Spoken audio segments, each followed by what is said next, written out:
If you think sharks are Australia's deadliest creatures, you've clearly never met a jellyfish. Ocean killers, the box jellyfish. A ghost made of pain and physics. Its body is nearly invisible, its tentacles 3 meters long, and each one is lined with millions of stinging cells. Microscopic hypodermic needles that can stop a human heart in under 3 minutes. Locals call it the most dangerous thing you can't see, and they're right. You don't swim away from it. You simply stop being alive. There's no time for heroics. The only thing that helps is vinegar. That's why every northern beach in Australia has bottles of it hanging next to the lifebuoys. Not for salad dressing, but for survival. And no, peeing on the sting doesn't work. It just adds embarrassment to agony. Lycra suits and pantyhose actually save lives because the tentacles can't stick to the fabric. Australians basically invented full-body fashion as armor. Box jellyfish are found all across northern Australia, from the Great Barrier Reef to Darwin. They live barely a year, but they make it count. Some people see paradise. Australians see a science experiment with sharks, currents, and invisible murder noodles. Irukandji jellyfish. Smaller, meaner, and somehow worse. About the size of a fingernail, completely transparent, and responsible for one of the worst pain syndromes on the planet. It's called Irukandji syndrome. Imagine every nerve in your body having a panic attack. The symptoms usually hit 20 to 30 minutes after contact, just long enough for you to think you're fine, before you're not. Victims describe it as feeling your own death approaching, slowly. There's no antidote. You just ride the pain until your body gives up or medicine kicks in. If the box jellyfish kills you fast, Irukandji kills you existentially. It's the ocean's way of saying, you didn't respect me, so here's a small reminder of hell. And yes, they too hang out around the Great Barrier Reef, because even paradise needs a little suffering. Blue-ringed octopus. Hand-sized, pretty, and pure nightmare. Those glowing blue rings aren't decoration. They're a warning label from nature herself. Inside that cute little body sits tetrodotoxin, a neurotoxin strong enough to paralyze you before you can scream. Symptoms hit within minutes. First numbness, then paralysis, then silence. There's no cure, no anti-venom, no drama. You just stop breathing. If someone's around to do CPR for a few hours, you might make it. Oh, by the way, if you'd met a box jellyfish 3 minutes ago, you'd be dead now. Anyway, back to the octopus. It kills slower, but it's just as final. They live all around Australia's coastline, from tidal pools to reefs, blending perfectly with the sand. Most die after breeding. 1 year of life, pure chaos management. It's proof that Australia even decorates its killers. Bright, photogenic, and perfectly lethal. A creature that looks like it belongs in a children's book until it signs your death certificate. Land killers, eastern brown snake. Responsible for more deaths in Australia than any other snake. It doesn't hiss or warn. It simply strikes. Twice before you even realize what moved. Its venom stops blood from clotting and shuts down the nervous system. 1 bite, 1 hour, and your chances are mathematical. You'll find it almost everywhere east of the outback. Farms, gardens, even suburban driveways. If you're bitten, the rule is brutal in its simplicity. Don't move. Wrap a pressure bandage. Stay still. Wait for help. Run. And you pump the poison faster. Australians like to say they're calm under pressure. That's not stoicism. It's survival. And no, you can't outrun it. The brown snake moves at 16 kilometers an hour. It's not a reptile. It's a warning shot with scales. Australia's unofficial national snake and part-time grim reaper. Inland taipan. Scientifically, the most venomous land snake on Earth.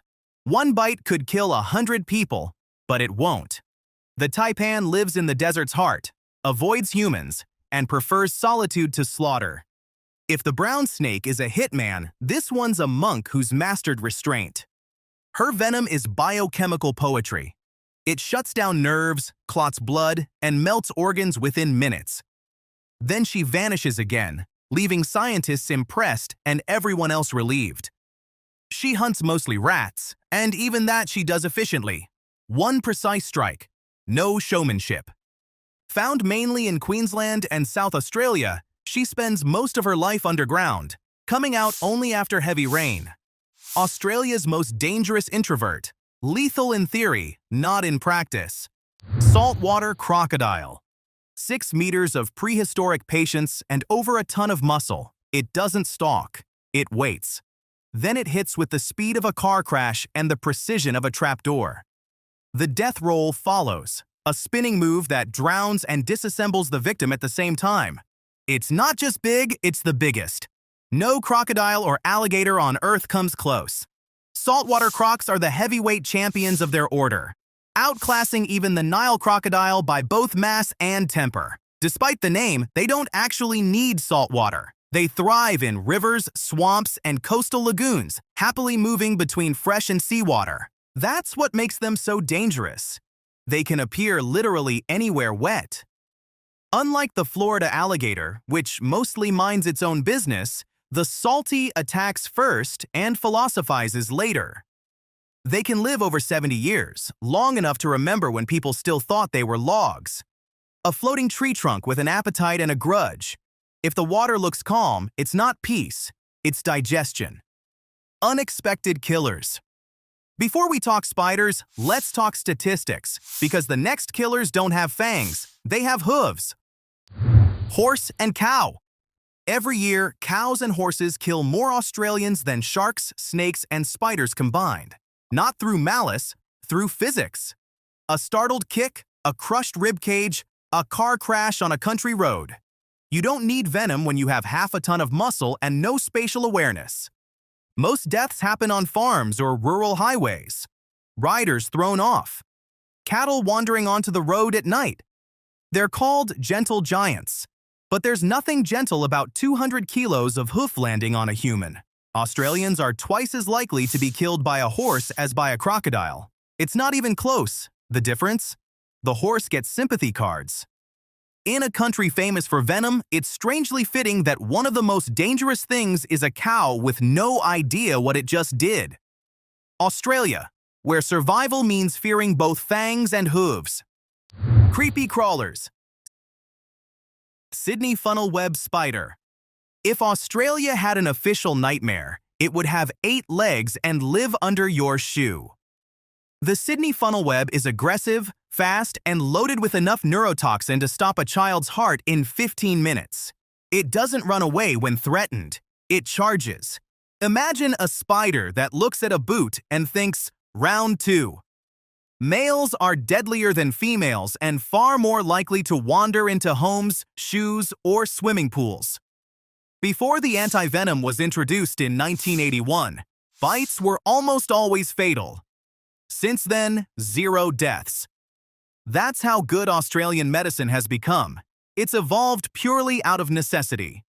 They live mainly along the east coast, from Sydney up to Newcastle, in burrows with a telltale silk funnel at the entrance.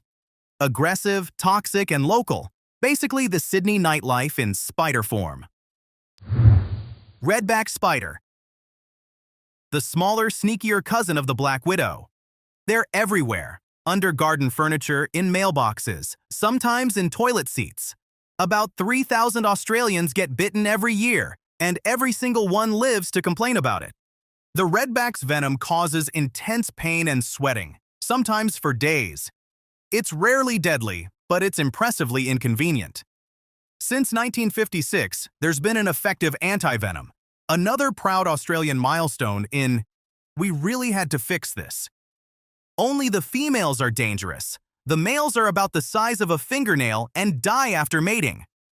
Romance in Australia, apparently, is fatal too. The final killer. And now, the deadliest animal on the entire continent. The one you've probably petted, photographed, or shooed away from your sandwich. The honeybee.